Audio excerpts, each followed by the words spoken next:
us. Thank you for the insights on that. We move on and head over back to Europe now. The European Union is set to scrutinise a controversial migration return deal between UK Prime Minister Keir Starmer and French President Emmanuel Macron. The agreement aims to curb the flow of migrants crossing the English Channel in small boats by returning 50 migrants a week to France in exchange for a similar number being legally resettled in the UK.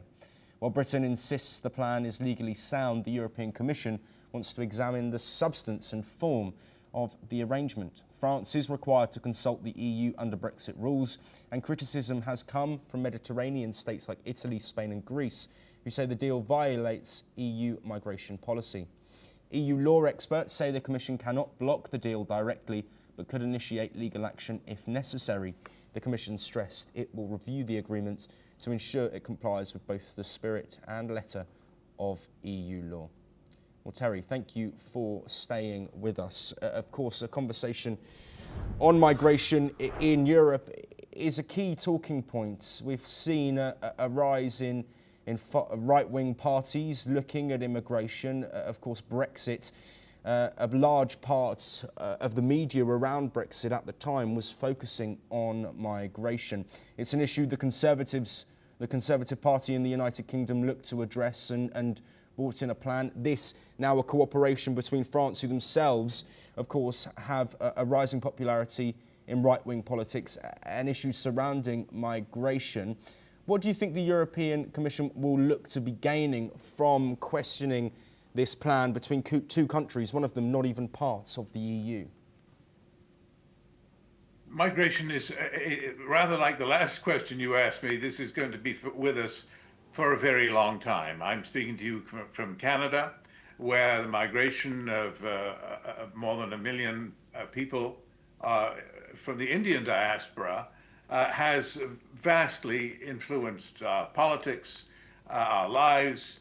I've done probably half a dozen of these interviews today, all on one topic, which is Khalistani involvement in extortion schemes in Western Canada and in Brampton, Ontario, where gangs of men show up and say, "Nice restaurant you've got here, shame if something were to happen to it. So you have to pay protection money to me, I'll protect you from me."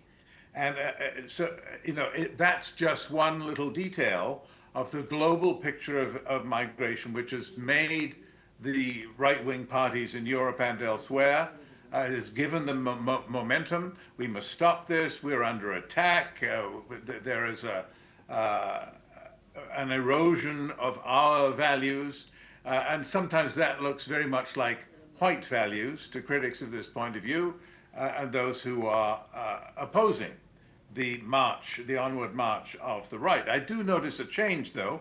I think I'm not alone in noting a change, that it used to be that you were notorious and you were much criticized in the quality newspapers, for example, in the British example, where the famous case of Enoch Powell, once an important Tory minister in the government, and he had made a famous speech about how he sees the river Tiber flowing with blood. He was warning against immigration from third world countries, and this was taken to mean, these were brown people.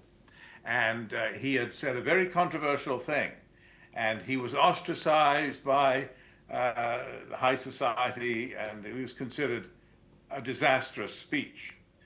Now, fast forward to 50 years, and here we are, where you can get elected and very close to the pinnacle of power in Italy, in France, and other places, by saying more or less, maybe you choose more polite words, what Enoch Powell said all those decades ago.